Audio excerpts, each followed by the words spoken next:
শুরু করছি মিষ্টি রোদের হাতছানি গল্পের পর্ব সংখ্যা 23। লেখনীতে ইসরাত জাহান এরিনা। গল্প শুরু করার আগে বলি, যারা এখনো চ্যানেলটিকে সাবস্ক্রাইব করেননি তারা অবশ্যই চ্যানেলটিকে সাবস্ক্রাইব করুন। আর এই পর্বটি শোনার পরে অবশ্যই আমাকে কমেন্টে জানাবেন আপনাদের পর্বটি কেমন লাগলো। তো চলুন দেরি না করে শুরু করা যাক গল্পটি। নাহিদ আজ এসেছে নূর মেনশনে। দাদিকে অনেকদিন যাবত দেখা হয় না, প্রায় কল করে কান্নাকাটি করেন, তাই আজ সময় বের করে এসেছে। এই বাড়িটি তার দাদির নামে নামকরণ করা হয়। শৈশবকাল থেকে এই বাড়িতেই কেটেছে নাহিদের, কিন্তু বর্তমানে ওই বাড়িতে তার দম বন্ধ হয়ে আসে। বেশ কয়েক বছর আগেই সেই বাড়ি ছেড়েছে। বর্তমানে সে যে বাড়িতে থাকে সেটা তার দাদাজান তাকে গিফট করে গেছেন। নাহিদ অনেকক্ষণ যাবৎ দাদির পাশে বসে আছে। তিনি নাতিকে দেখে এতক্ষণ ফ্যাচ ফ্যাচ করে কেঁদেছে।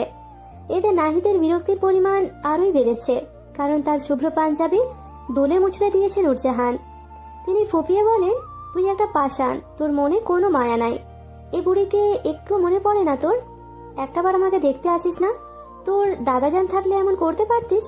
ওই লোক নিজেই চলে গেল আর আমাকে এই পাষাণ দুনিয়ায় ফেলে গেল। নাহিদ দাদির হাতে চুমু খেয়ে বলল, কে বলেছে তুমি বুড়ি? You are the most gorgeous women I ever seen. Nurjahan খানিকটা লজ্জা পেলেন। সচরাচর তার নাতি মানুষের প্রশংসা করে না। তিনি নাক টেনে বললেন, আমার প্যাম্পার করার দরকার নেই, তোকে কতদিন ধরে দেখি না। আমি ব্যস্ত থাকি দাদি। এই রাজনীতি ছেড়ে দে নাহিদ, এখানে তোর জীবনের কোনো নিশ্চয়তা নেই।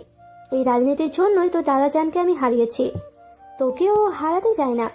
নাহিদ মুচকি হেসে বলল, তুমি একজন দায়িত্ববান পলিটিশিয়ানের ওয়াইফ হয়ে এসব বলছো?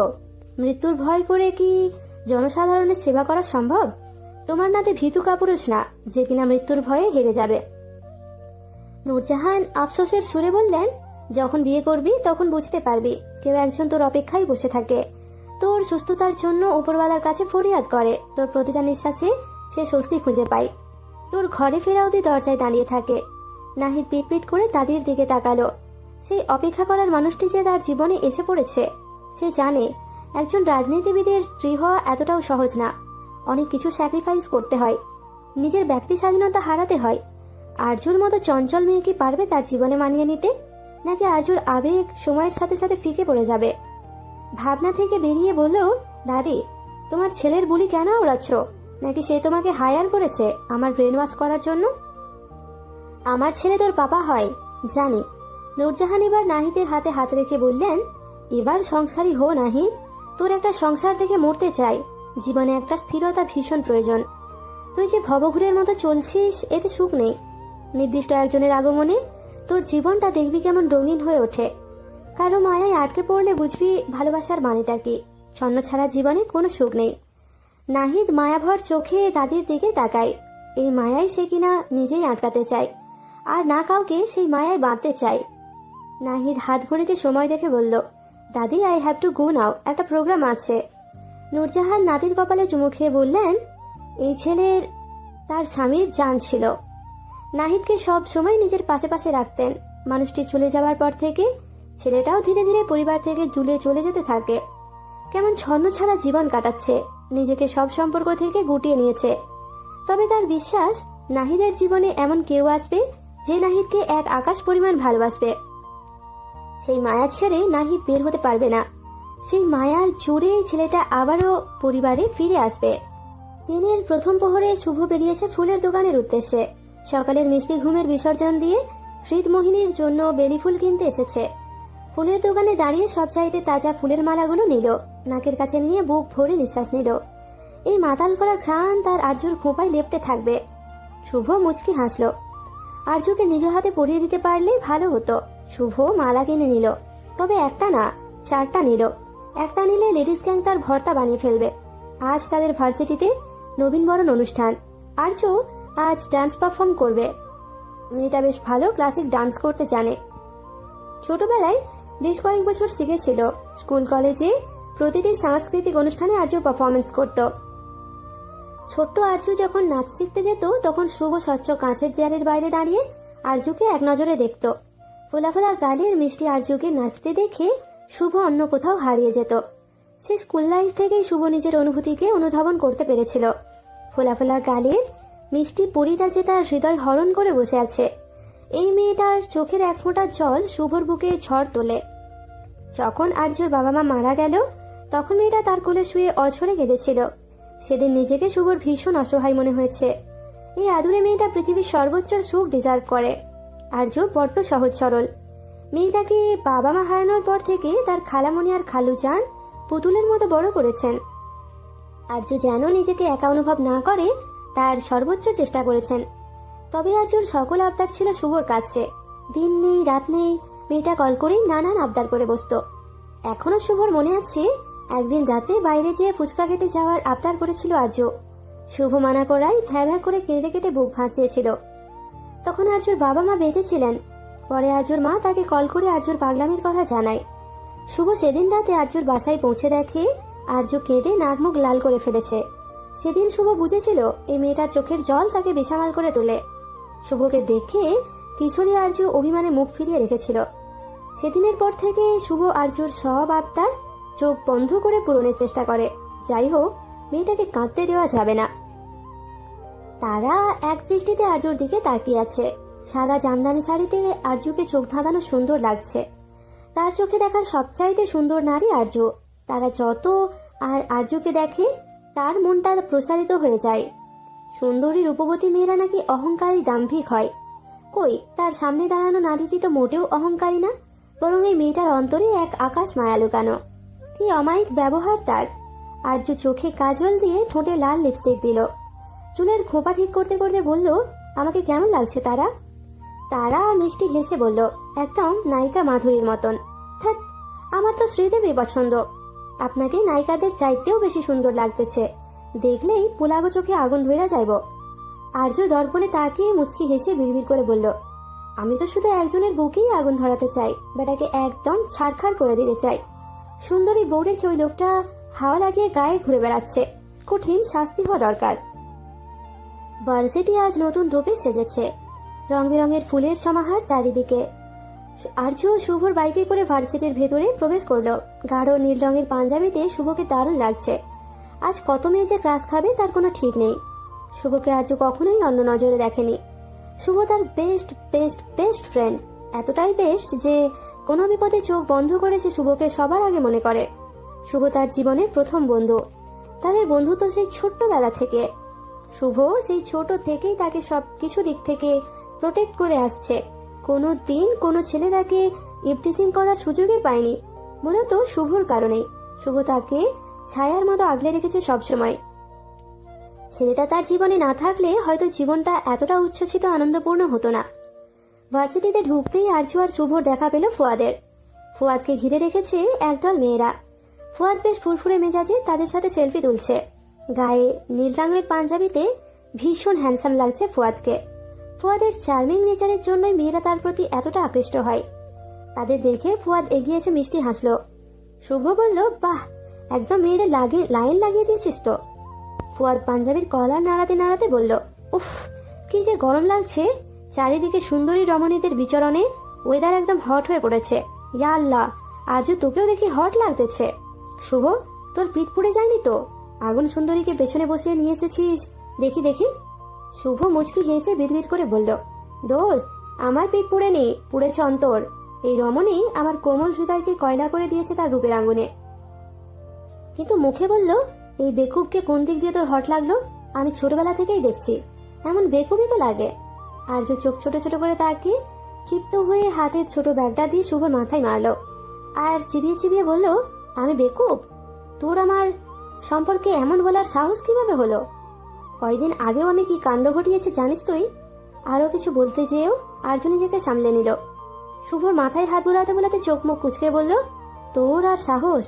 যখনই সাহস দেখিয়েছিস তখনই কোনো না কোনো অঘটন বা ঝামেলা পাকিয়েছিস। আর্য মনে মনে বলল, শুভ সত্যিই বলছে, ঝামেলা তো একটা পাকিয়েছি, আল্লাহ জানে কি হবে। ফুয়াদ বলল, আজকের দিনে অন্তত ঝগড়া করিস না। আমরা এখন সিনিয়র, বাচ্চারা দেখলে কি ভাববে বলতো। তখনই রিমি আসলো। রিমিকে দেখেই ফুয়াদ দুষ্টু হেসে বলল, ওমা, সব সাদা পরীগুলো দেখি আকাশ থেকে সোজা আমাদের ভার্সিটিতেই নেমেছে নাকি? রিমি লাজুক হাসলো। শুভ তাকালো রিমির দিকে। সাদা শাড়িতে ভীষণ অন্যরকম লাগছে রিমিকে। অন্যরকম লাগার কারণ বুঝতে পারল। রিমি আজ যে চশমা পরেনি, সম্ভবত লেন্স ইউজ করেছে। শুভকে পর্যবেক্ষণ করে বলল, তোকে সাদা শাড়িতে ভীষণ মিষ্টি লাগছে, তবে চশমা পরলে তোকে বেশি কিউট লাগে, একদম কিউটি পাই। রিমি ভীষণ লজ্জা পেল। শুভ দেখল রিমির শাড়ির আঁচলের নিচের অংশ মাটিতে পড়ে আছে।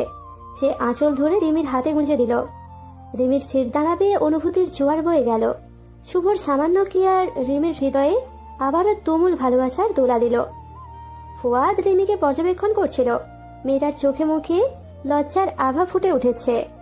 রিমির মনের অবস্থা বুঝতে পারল ফুয়াদ। মেয়েটা শুভকে মন দিয়ে বসে আছে, অথচ এতদিনে ফুয়াদ এটা আশাও করতে পারেনি। সেদিন ড্রাঙ্ক অবস্থায় না বললে হয়তো জানতেই পারতো না রিমি আসলে ইন্ট্রোভার্ট টাইপের মেয়ে। তাদের সাথে মিশে অনেকটা বদলেছে, কিন্তু মেয়েটার মনে যে কি চলে সেটা আজও কাউকে বুঝতেই দেয় না। ফুয়াদ দীর্ঘশ্বাস ছাড়ল। সত্যিটা জানলে মেয়েটা ভীষণ কষ্ট পাবে, নিজেকে সামলাতে পারবে তো? হাজারো চিন্তা তার মাথায় ঘুরতে লাগলো। ভার্সিটির গেটে যারা গাড়ি থামলো, অনেকটা লেট হয়ে গেছে। আরজু কল করে অলরেডি তাকে বেশ কয়েকটা গালিও দিয়েছে। যারা দ্রুত গাড়ি থেকে নামলো, ফলে তার শাড়ির কুচিগুলো এলোমেলো হয়ে গেল। যারা বেশ বিরক্ত, তিনটাই খারাপ, সব গরমিল হচ্ছে। যারা নিচু হয়ে ঠিক করার চেষ্টা করলো, কিন্তু পারলো না, বরং আরো লন্ডভন্ড করে বেড়েছে। মেজাজ খারাপ হলো তার। বিরক্তিতে মুখ দিয়ে চ জাতীয় শব্দ বেরিয়ে এলো। হঠাৎ কারো উপস্থিতি টের পেয়ে যারা সামনে তাকিয়ে দেখলো কেউ তার কুচি সযত্নে গুছিয়ে দিচ্ছে। যারা অবাক হলো, মানুষটি আর কেউ না, জাহিদ। কালো পাঞ্জাবিতে জাহিদকে দেখে কয়েক মুহূর্তের জন্য যারা নিঃশ্বাস বন্ধ হয়ে আসলো। যারা নিজেকে ধাতস্থ করে কয়েক কদম পিছিয়ে গেল। অবাক হয়ে বলল, এই ছেলে, কি করছো তুমি? আপনার শাড়ির কুচি ঠিক করে দিচ্ছি, এদিকে আসুন। জাহিদের কথায় যারা কোথাও অধিকার বোধ দেখতে পেল, কিন্তু সে তাকে অধিকার দেয়নি। তবে এই ছেলে এতটা সাবলীল ভাবে কি করে কথা বলছে? জাহিদ আবারও বলল, কি হলো, আসুন। অসভ্য, আমি বলেছি ঠিক করে দিতে। অনধিকার চর্চা আমার একদম অপছন্দের। তাহলে অধিকার দিলেই তো পারেন। তোমার মাথা ঠিক আছে?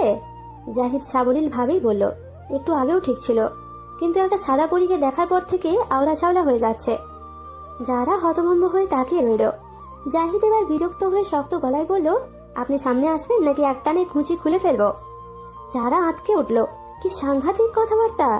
যারা কিছুটা ভয় পেয়ে গেল। এই পাগল ছেলের দ্বারা সব সম্ভব। যারা গুটি গুটি পায়ে সামনে আসলো। জাহিদ সযত্নে কুচি ঠিক করে দিয়ে এলো আর বলল, বিয়ের পর আপনি সবসময় শাড়ি পরবেন, শাড়িতে আপনাকে মারাত্মক লাগে। যারা স্তব্ধ হয়ে গেল, আর কিছুই বলার সাহস পেল না।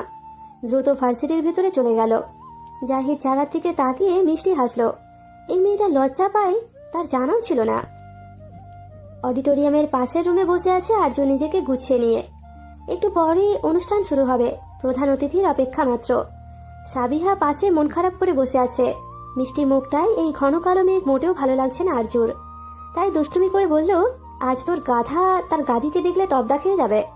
সাবিহা কিছুটা লজ্জা পেল আর বলল, কল করেছিলাম তোর গাধাকে, রাস্তায় আছে। সো মুখটা বাংলার 5 করে রাখিস না। সেই সময়ে যারা রুমে প্রবেশ করলো। জোরে নিঃশ্বাস ফেললো। আরজু যারাকে দেখে বলল, এতক্ষণে আসার সময় হলো তোর? কিরে, ঠিক আছিস তুই? দোস্ত, আমি ঠিক নাই। ওই বাচ্চা ছেলের সাংঘাতিক কথাবার্তা বলে আমার মাথা খারাপ করে ফেলেছে।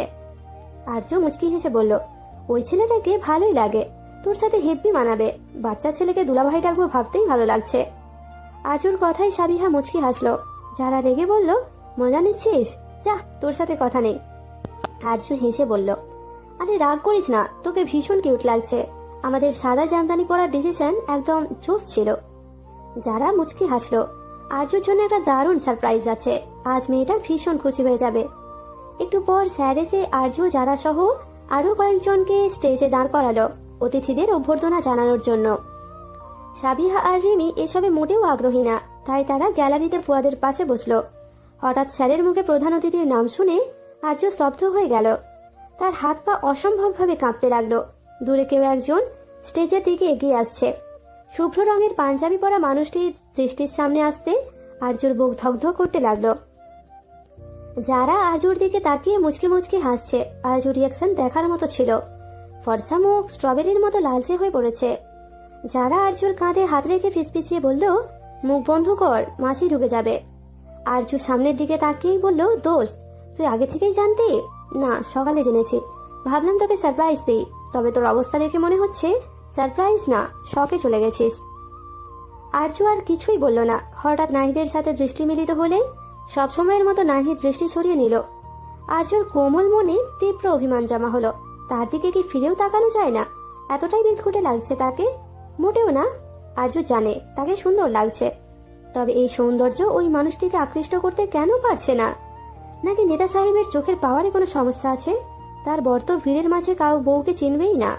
না, তাকে ইমার্জেন্সি ডক্টর দেখানো প্রয়োজন, না হলে এতদিন পর বউকে দেখে কোন লোক নজর সরিয়ে নেয়। নাহিদ স্টেজে উঠতেই এক এক করে সকলে ফুল দিয়ে অভ্যর্থনা জানায়। আর্যুর সামনে আসতেই নাহিদ আর্যুর চোখের দিকে তাকালো। আর্যু যেন সেই দৃষ্টিতেই ধ্বংস হয়ে গেল। সে ফ্যাল ফ্যাল করে নাহিদের দিকেই তাকিয়ে রইল। যারা আর্যুর কনুইতে চিমটি কাটতেই আর্যুর হুঁশ পেল। হাতে রাখা ফুলের তোড়া এগিয়ে দিল। নাহিদ ওষ্ঠ কিঞ্চিত প্রসারিত করে আর্যুর হাত থেকে ফুল নিতে যেয়ে আর্যুর হাত ছুঁয়ে দিল। আর্য আঁতকে উঠল। শির দ্বারা বেয়ে শীতল রক্তধারা বয়ে যেতে লাগলো। নাহিদ ফুল নিয়ে সামনের দিকে এগিয়ে আসলো। আর্য তখনও হতভম্ব হয়ে সেখানেই দাঁড়িয়ে রইল। সামান্য স্পর্শ আর্যুর কাছে বিদ্যুতের ছক মনে হলো। না, এই লোক তাকে ধ্বংস করেই দম নিবে।